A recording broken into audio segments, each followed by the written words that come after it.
வணக்கம், welcome to AJC academy. இன்றைக்கி இந்த கிளாஸில் நம்ம என்ன பார்க்க போகிறோன்னா, டிஎன்பிஎஸ்சி ஜேடிஓவில் engineering mechanics and mechanics of ஸ்ட்ரக்சரில் 1000 பாயிண்ட்ஸ் பற்றி தான் இந்த கிளாஸில் பார்க்க போகிறோம். ஸோ இன்றைக்கி 50 பாயிண்ட்ஸ் பற்றி பார்க்கலாம். ஸோ கிளாஸ்க்கு போகலாம். First point. ஸோ போன கிளாஸில் நம்ம இந்த ஃப்ரேம்ஸோட டிஃப்ரெண்ட் மெத்தட்ஸ்லாம் பார்த்தோம். So methods of joints, method of section, graphical method அப்படின்னு சொல்லி 3 மெத்தட்ஸ் பார்த்தோம். ஃப்ரேம்ஸில் அதோட டைப்ஸ் அப்படின்னு சொல்லி. ஸோ அந்த மெத்தட் ஆஃப் ஜாயின்ஸோட அதில் இருக்கக்கூடிய சில கண்டிஷன்ஸ் பற்றி தான் இந்த கிளாஸில் நம்ம பார்க்கலாம். ஸோ அதில் என்ன பாயிண்ட்ஸ் இருக்குது அப்படின்னு சொல்லி கண்டினியூவாக பார்க்கலாம். ஸோ ஃபஸ்ட்டு பாயிண்ட், இந்த ட்ரஸ்ஸில் இப்போ இந்த ட்ரஸ்ஸில் பார்த்தோன்னா ஹரிசாண்டல் லோடு இப்போ ஒரு ட்ரஸ்ஸில் ஹரிசாண்டல் லோடு ப்ரெசென்ட் ஆகிருக்கு. அதில் வெர்டிக்கல் லோடு இருக்கலாம், இல்லாமலும் இருக்கலாம். பட் ஆனால் ஹரிசாண்டல் லோடு மட்டும் அந்த ட்ரஸ்ஸில் ப்ரெசென்ட் ஆகிருக்கும். வெர்டிக்கல் லோடு இருக்கலாம், சில சமயம் இல்லாமலும் இருக்கலாம். ஒரு எண்டு பார்த்தோன்னா அந்த ட்ரஸ்ஸில் ஒரு எண்டு ஹிஞ்சிடாகவும், இன்னொரு எண்டு ரோலர் சப்போர்ட்டடாக ப்ரெசென்ட் ஆகிருக்குது. ஸோ அந்த ரோலர் சப்போர்ட்டில் பார்த்தோன்னா சப்போர்ட் ரியாக்ஷன் நார்மலாக இருக்கும். ஆனால் அந்த ஹிஞ்சிடு எண்டில் சப்போர்ட் ரியாக்ஷன் எப்படி இருக்குன்னு பார்த்தோன்னா ஹரிசாண்டல் ரியாக்ஷனும் வெர்டிக்கல் ரியாக்ஷனும் ப்ரெசென்ட் ஆகிருக்கும். ஸோ அப்போ அந்த ஹரிசாண்டல் ரியாக்ஷன் எப்படி கண்டுபிடிக்கிறாங்க அப்படின்னு பார்த்தோன்னா, இந்த ட்ரஸ்ஸில் ப்ரெசென்ட் ஆகிருக்கக்கூடிய ஹரிசாண்டல் லோட்ஸ் எல்லாத்தையும் ஆட் பண்ணுறது மூலமாக ஹரிசாண்டல் ரியாக்ஷன் கிடைக்கும். வெர்டிக்கல் ரியாக்ஷன் எப்படி கண்டுபிடிக்கிறாங்க அப்படின்னு பார்த்தோன்னா, ஸோ அந்த டோட்டல் வெர்டிக்கல் லோட்லேருந்து இந்த ரோலர் சப்போர்ட் ரியாக்ஷனில் அந்த ரோலர் சப்போர்ட் ரியாக்ஷன் சப்ட்ராக்ட் பண்ணிக்கிறாங்க. ஸோ அது மூலமாக என்ன கண்டுபிடிக்கிறாங்கன்னா வெர்டிக்கல் ரியாக்ஷன் கண்டுபிடிக்கிறாங்க. ஸோ ஹரிசாண்டல் ரியாக்ஷன் ஸோ ஹிஞ்சிடு எண்டில் ஹரிசாண்டல் ரியாக்ஷனும் வெர்டிக்கல் ரியாக்ஷனும் இருக்குது. ஸோ இப்போ ஹரிசாண்டல் ரியாக்ஷன் எப்படி கண்டுபிடிக்கிறாங்கன்னா, ஹரிசாண்டல் லோட்ஸ் அந்த ட்ரஸ்ஸில் ப்ரெசென்ட் ஆகிருக்கூடிய ஹரிசாண்டல் லோட்ஸ் எல்லாத்தையும் ஆட் பண்ணுறது மூலமாக ஹரிசாண்டல் ரியாக்ஷன் கண்டுபிடிக்கிறாங்க. வெர்டிக்கல் ரியாக்ஷன் எப்படி கண்டுபிடிக்கிறாங்க அப்படின்னு பார்த்தோன்னா, அந்த ட்ரஸ்ஸில் இருக்கக்கூடிய டோட்டல் வெர்டிக்கல் லோடு அதோட எதை சப்ட்ராக்ட் பண்ணிக்கிறாங்கன்னா இந்த ரோலர் சப்போர்ட் ரியாக்ஷன் இந்த ரோலர் சப்போர்ட் ரியாக்ஷன் மைனஸ் பண்ணி அதிலேருந்து என்ன கண்டுபிடிக்கிறாங்கன்னா வெர்டிக்கல் ரியாக்ஷன் கண்டுபிடிக்கிறாங்க. ஸோ இப்போ எல்லா ரியாக்ஷன்ஸும் கண்டுபிடிச்சதுக்கப்புறம் அதுக்கப்புறம் என்ன கண்டுபிடிக்கிறாங்கன்னா, அந்த ட்ரஸ்ஸில் இருக்கக்கூடிய ஒவ்வொரு மெம்பர்ஸோட ஃபோர்ஸஸ் எப்படி இருக்குது அப்படின்றத கண்டுபிடிக்கிறாங்க. ஃபஸ்ட்டு கண்டிஷன், இந்த ஃபஸ்ட்டு கண்டிஷன் என்ன பார்த்தோன்னா, இந்த ட்ரஸ்ஸில் ஹரிசாண்டல் லோடு மட்டும் இருக்குது. சில சமயம் வெர்டிக்கல் லோடு இருக்கலாம், இல்லாமலும் இருக்கலாம். ஒரு எண்டு ஹிஞ்சிடாகவும், இன்னும் ரெண்டு ரோலர் சப்போர்ட்டாக இருக்கும் போது அதுக்குரிய கண்டிஷன் இந்த மாதிரி தான் சால்வ் பண்ணுவாங்க.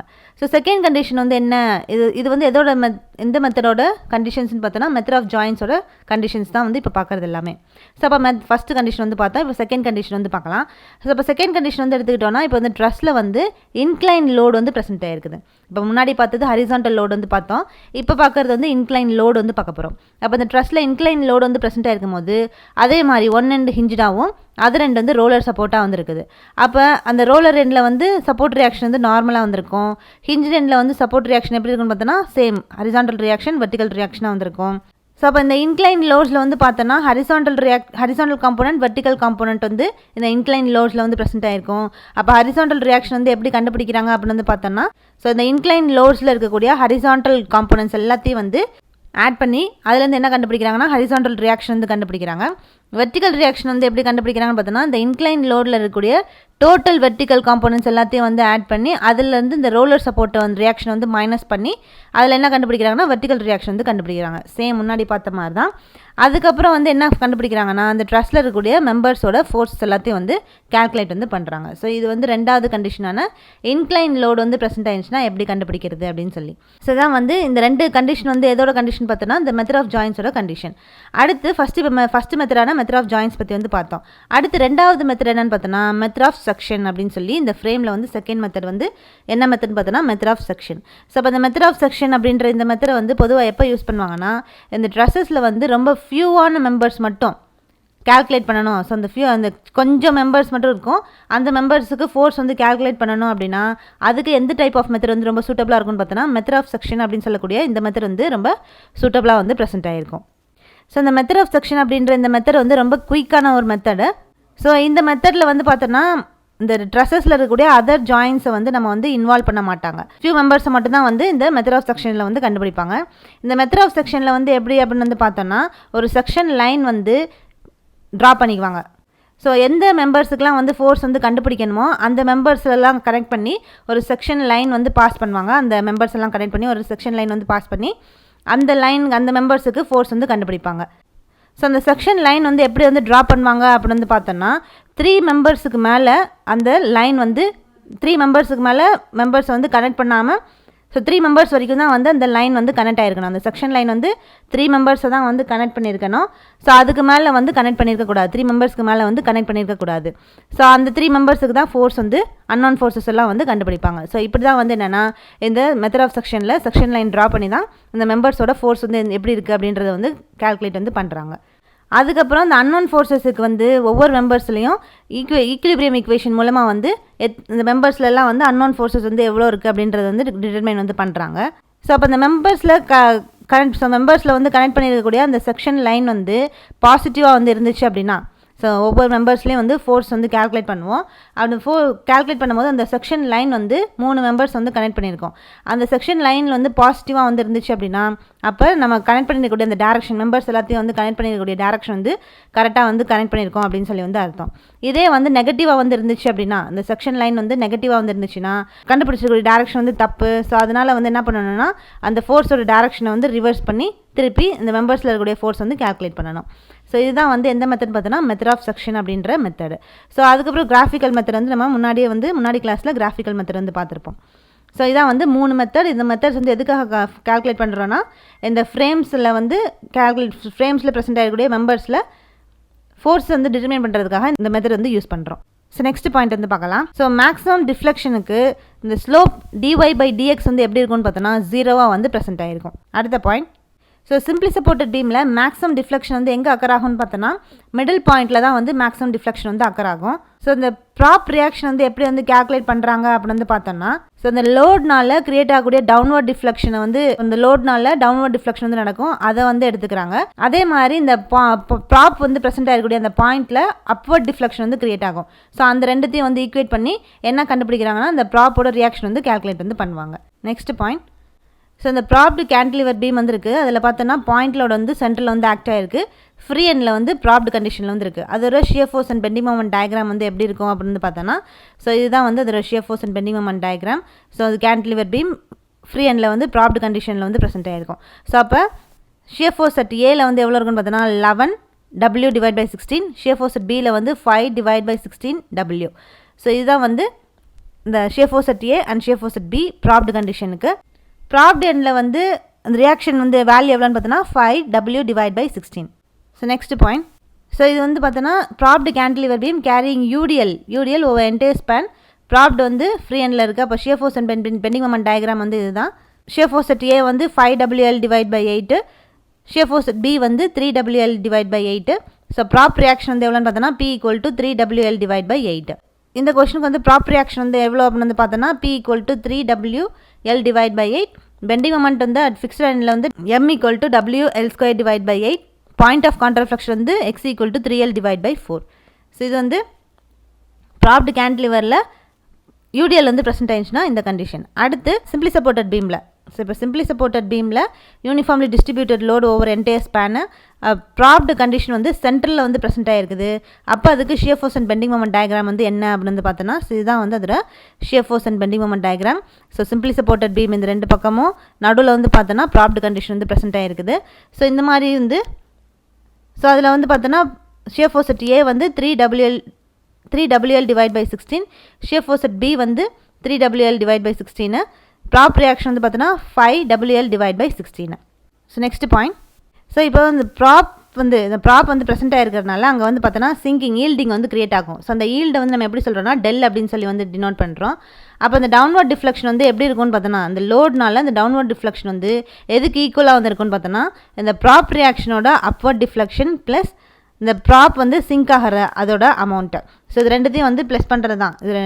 அப்போ டவுன்வர்ட் இந்த லோட்னால டவுன்வர்ட் டிஃப்ளெக்ஷன் ஈக்குவல் டு ப்ராப்போட அப்வர்ட் டிஃப்ளெக்ஷன் ப்ளஸ் அந்த ப்ராப் வந்து எவ்வளோ ஈல்ட் ஆகிருக்கு. ஸோ இதுதான் நம்ம இதில் தான் என்ன கண்டுபிடிக்கிறோம்னா நம்ம அந்த ப்ராப் வந்து எந்த அளவுக்கு சிங்கிங் வந்து நடந்திருக்கு டெல் வேல்யூ வந்து கண்டுபிடிப்போம். அப்போ downward deflection of beam, so அந்த ப்ராப்பில் வந்து டவுன்வர்ட் டிஃப்ளெக்ஷன் வந்து என்ன அப்படின்னு பார்த்தோன்னா அது வந்து Y1, அந்த லோட்னால டிஃப்ளெக்ஷன் ஆகிறது வந்து Y1 அப்படின்னு சொல்லி எடுத்துக்கிறாங்க. இந்த ப்ராப் ரியாக்ஷனால் அப்வர்ட் டிஃப்ளெக்ஷன் வந்து நடக்குது, அது Y2 அப்படின்னு சொல்லி எடுத்துக்கிறாங்க. அதுக்கப்புறம் ப்ராப் வந்து சிங்க் ஆகிறது எவ்வளோ அமௌண்ட்டில் வந்து சிங்க் ஆகிருக்கு அப்படின்றத டெல் அப்படின்னு சொல்லி வந்து எடுத்துக்கிறாங்க. ஸோ அப்போ Y1 = Y2 + டெல், இதுதான் வந்து அதோட ஃபார்முலா. அடுத்த point, so most ductile material வந்து எதுன்னு பார்த்தோன்னா ஸ்டெயின்லெஸ் ஸ்டீலு. ரொம்ப லீஸ்டான டக்டைல் மெட்டீரியல் வந்து எதுன்னு பார்த்தோன்னா கிரே கேஸ்ட் அயர்ன். ஸோ இந்த எலாங்கேஷனோட பர்சன்டேஜ் வந்து அதிகமாக வந்து இருந்துச்சுன்னா டக்டைல் மெட்டீரியல் வந்து மெட்டீரியலோட டக்டைல் ப்ராப்பர்ட்டி ரொம்ப அதிகமாக வந்து இருக்கும். டெம்பரேச்சராக வந்து இன்க்ரீஸ் ஆக டக்டைல் ப்ராப்பர்ட்டி வந்து இன்க்ரீஸ் ஆகிட்டே வந்து போகும்.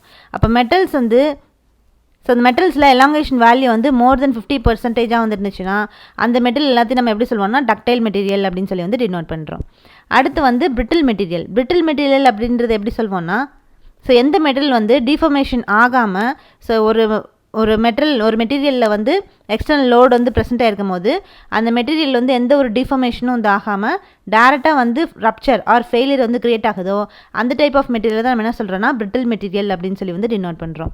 அப்போ பிரிட்டில் மெட்டீரியல் வந்து கம்ப்ரெஷனில் வந்து ஸ்ட்ராங்காக வந்திருக்கும், டென்ஷன் வந்து வீக்காக வந்திருக்கும் இந்த பிரிட்டில் மெட்டீரியலில். ஸோ இப்போ பிரிட்டில் மெட்டீரியலுக்கு வந்து எக்ஸாம்பிள்லாம் வந்து பார்த்தோன்னா cast iron, glass, concrete, bricks, chinaware இதெல்லாம் வந்து பிரிட்டில் மெட்டீரியலுக்குரிய எக்ஸாம்பிள். ஸோ அப்போ அந்த பிரிட்டில் மெட்டீரியல் மூலமாக நம்ம என்ன தெரிஞ்சுக்கலாம்னா அந்த மெட்டீரியல் வந்து கம்ப்ரெசிவ் குவாலிட்டியில் வந்து இருக்குது அப்படின்றத நம்ம வந்து தெரிஞ்சுக்கலாம். பிரிட்டில் மெட்டீரியல் எல்லாமே வந்து கம்ப்ரெசிவ் குவாலிட்டியில் தான் வந்து ப்ரெசென்ட் ஆகிருக்கும். ஸோ எந்த மெட்டீரியலுக்கு வந்து அதோட எலாங்கேஷன் வேல்யூ வந்து லெஸ் தென் 5% வந்திருக்கோ அந்த டைப் ஆஃப் மெட்டீரியல் நம்ம எப்படி சொல்வோம்னா பிரிட்டில் மெட்டீரியல் அப்படின்னு சொல்லி வந்து டினோட் பண்ணுறோம். நெக்ஸ்ட் பாயிண்ட் மேலியபிலிட்டினா வந்து என்ன அப்படின்றத வந்து பார்க்கலாம். ஸோ மேலியபிலிட்டி அப்படின்றது என்னென்னா ஸோ எந்த மெட்டீரியலை நம்ம வந்து ஹேமர் பண்ணுறது மூலமாக அதாவது நம்ம எடுத்து ஹேமரிங் வந்து கண்டக்ட் பண்ணுறது மூலமாக தின் ஷீட்ஸாக வந்து கன்வெர்ட் பண்ண முடியுதோ அந்த டைப் ஆஃப் மெட்டீரியல் தான் என்ன சொல்கிறோன்னா மேலியபிலிட்டி அப்படின்னு சொல்லி வந்து டினோட் பண்ணுறோம். ஸோ அந்த மேலியபிள் ப்ராப்பர்ட்டியில் இருக்கக்கூடிய மெட்டீரியல் வந்து ஈஸியாக நம்ம வந்து ரோல் பண்ணலாம், ஃபோர்ஜ் வந்து கண்டக்ட் பண்ணலாம், அதில் எந்த ஒரு கிராக்கிங் பிரேக்கேஜும் வந்து க்ரியேட் ஆகாது இந்த மேலியபிள் ப்ராப்பர்ட்டியோடு இருக்கக்கூடிய மெட்டீரியல்ஸ்க்கு.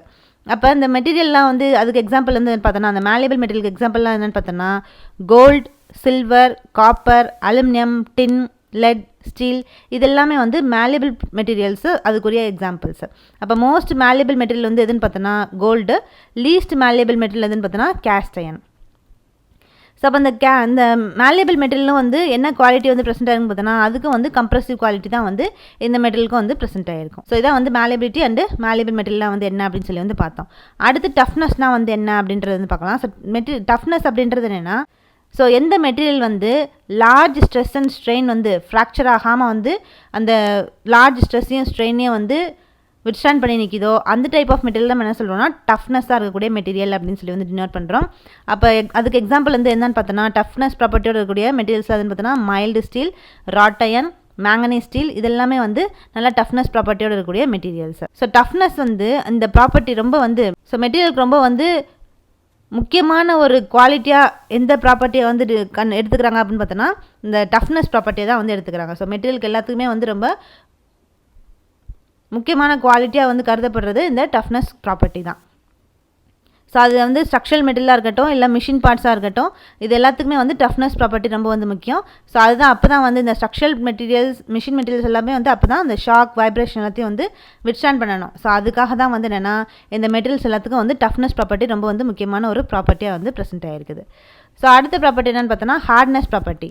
ஸோ ஹார்ட்னஸ் ப்ராப்பர்ட்டி அப்படின்றது என்னென்னா ஸோ அந்த மெட்டீரியல் வந்து சில மெட்டீரியல்ஸ் வந்து பார்த்தோன்னா அப்ரேஷன் சில மெட்டீரியல் வந்து அப்ரேஷன், இன்டர்னேஷன், வியர், ஸ்க்ராச்சஸ் இது எல்லாத்தையும் வந்து விட்ஸ்டாண்ட் பண்ணுற மாதிரியான சில மெட்டீரியல்ஸ் வந்து ப்ரெசென்ட் ஆகிருக்கும். ஸோ அந்த மெட்டீரியல் அந்த எல்லாத்தையும் அந்த அப்ரேஷன், இன்டர்னேஷன், வியர், ஸ்க்ராச்சஸ் எல்லாத்தையும் வந்து ரெசிஸ்ட் பண்ணக்கூடிய தாங்கி நிற்கக்கூடிய அந்த மெட்டீரியல் தான் நம்ம என்ன சொல்கிறோன்னா அந்த மெட்டீரியலோட ப்ராப்பர்ட்டி தான் நம்ம என்ன சொல்கிறோன்னா ஹார்ட்னஸ் ப்ராப்பர்ட்டி அப்படின்னு சொல்லி வந்து டினோட் பண்ணுறோம். ஸோ அப்போ ஹார்ட்னஸ் ப்ராப்பர்ட்டியோடு இருக்கக்கூடிய மெட்டீரியல்ஸ்லாம் வந்து எதுன்னு பார்த்தோன்னா இந்த கிராங்க், ஷாஃப்ட்ஸ், ரெயில்ஸ், கீர்ஸ், ஆக்சில்ஸ் இதெல்லாமே வந்து பார்த்தோன்னா ரொம்ப ஹை ரெசிஸ்டன்ஸாக இருக்கக்கூடிய மெட்டீரியல், ஹை ரெசிஸ்டன்ஸாகவும் ஹார்ட்னஸ் வேல்யூவோடு இருக்கக்கூடிய மெட்டீரியல்ஸ். அதெல்லாம் வந்து இந்த ரயில் அதுக்கு நிறைய ஸ்க்ராச்சஸ், வியர்லாம் வந்து ஆகும். ஸோ அப்போ அந்த எவ்வளோ வியர் அண்ட் டியர் வந்து நடந்தாலும் அது அந்த மெட்டீரியல் வந்து விட்ஸ்டாண்ட் பண்ணி நிற்கக்கூடிய அந்த ப்ராப்பர்ட்டி தான் நம்ம என்ன சொல்கிறோன்னா ஹார்ட்னஸ் ப்ராப்பர்ட்டி அப்படின்னு சொல்லி வந்து டினோட் பண்ணுறோம். ஸோ அப்போ இன்னைக்கு கிளாஸில் நம்ம வந்து டிஎன்பிஎஸ்சி ஜேடிஓவில் engineering mechanics and mechanics of ஸ்ட்ரக்சரில் 50 பாயிண்ட்ஸ் நம்ம வந்து கம்ப்ளீட் பண்ணியாச்சு. ஸோ நெக்ஸ்ட் கிளாஸில் அடுத்த பாயிண்ட்ஸோடு உங்களை வந்து பார்க்கலாம். தேங்க்யூ.